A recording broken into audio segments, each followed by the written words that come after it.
reaction to Drew Holiday, man, getting traded to the Blazers for Anfernee Simons and second round picks. What's your thought on that? Yeah, I think it's just funny to see Jrue traded back to the Blazers after the Celtics got him from the Blazers in order to help them win the championship. Um, but in saying that, they say Jrue don't want to be there. I think that was the case the first time he was traded there as well. But contract situation is different. I think he 3 years left on the deal, so it's kind of not up to you at this point.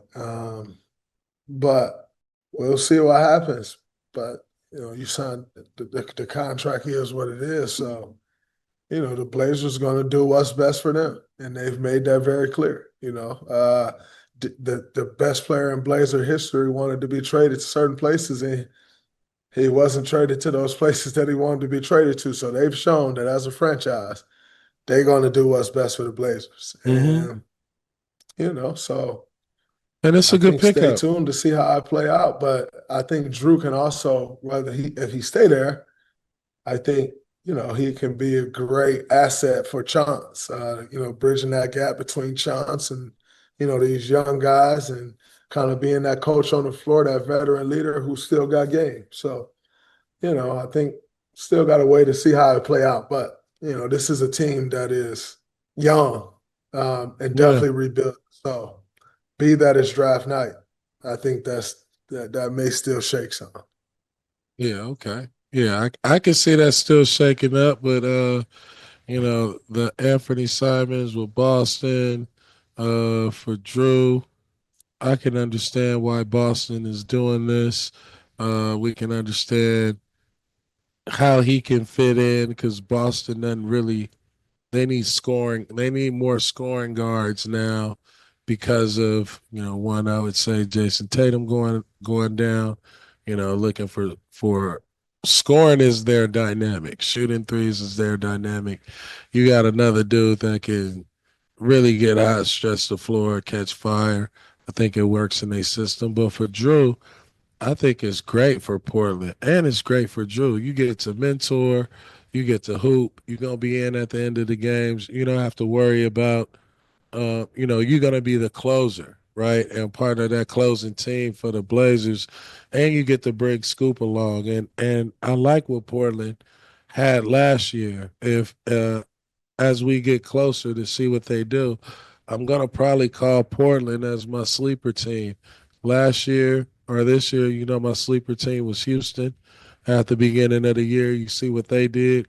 So, Portland, I've been looking at, analyzing. If they make a couple more moves and put a few pieces together, I look at Portland as a team that can make that jump because their young dudes are talented and play hard. All right, well, we're going to see as the team shape out. Free agency ain't even started. Now, Right. relax, That's what I'm saying. this man. That's Free what I'm agency saying. has not started, and this man giving a sleeper team. I, This is I, ridiculous. I'm What are just we on it. doing here? I'm on it. I be doing my scout, man. I got a scout. Play GM. I play GM at home. Free agency ain't started. The draft is just starting, and this man is talking about who he got as a sleeper. And listen, the Celtics also traded Kristaps Porzingis to the Hawks. The Celtics, listen, this is all about the second apron.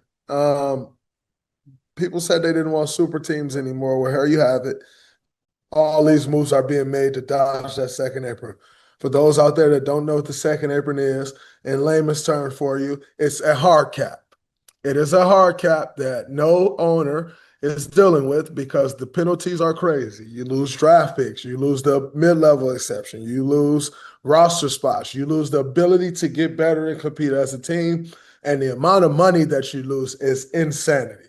And so the Boston Celtics would have had a salary cap with luxury tax bill of $540 million. It is now at 280 because they got rid of those contracts. So for those that don't understand what the second apron is, as basic as I can put it for you, it is a hard cap. And when I said this before the deal was signed, that this is ridiculous and it's going to hurt players in the end. No one wanted to listen, and everybody wanted to act like the PA was making a great deal. The PA made a shit deal, as the PA has done for years now. And every year, the pot gets bigger, and the business gets better, and the players get screwed more. That's just how this business works. Then, and so, in saying that, back to the Boston Celtics. That's what all of these moves are about, people. That's why they got rid of Porzingis. That's why they got rid of Jrue Holiday. That's why you're hearing so many people call on Jaylen Brown. You're hearing so many people call on Derek White. It's because they know they want to get away from that second apron tax. And Jason Tatum being out, things are up in the air. You trade for Anfernee Simons. I think, listen, they're the Boston Celtics. They got to be competitive, but at the end of the day, it's an expiring deal, cap situation, all of those They can things. recalibrate. Yeah. And you got Jason Tatum hurt, right? So if I had to guess, Jaylen Brown, if he has any nicks and knacks this year, probably won't be in the lineup because you're going to recalibrate. You're going to let your books settle. And then next year with Jason Tatum coming back, then you try to retool and start going for it again. And that's just how these things work. You'll see this all over the NBA for years to come because that's just the way this CBA works, and so you'll see this happen over and over again. And That's some my spill. That's the yeah. second apron. I mean That's we the Boston Celtics. yeah, That's that, guys. we asked for no more super teams, so we definitely gonna get no more super teams, but we're also gonna get teams that rise in the draft, do great things in free agency, and it's gonna be more broken up teams than the teams that you grow up on being like, yo, this team has been together for 5 years. That's gonna be hard to do, especially, having young players becoming great and getting better with that cap. Moving on, what's up, Dub Nation?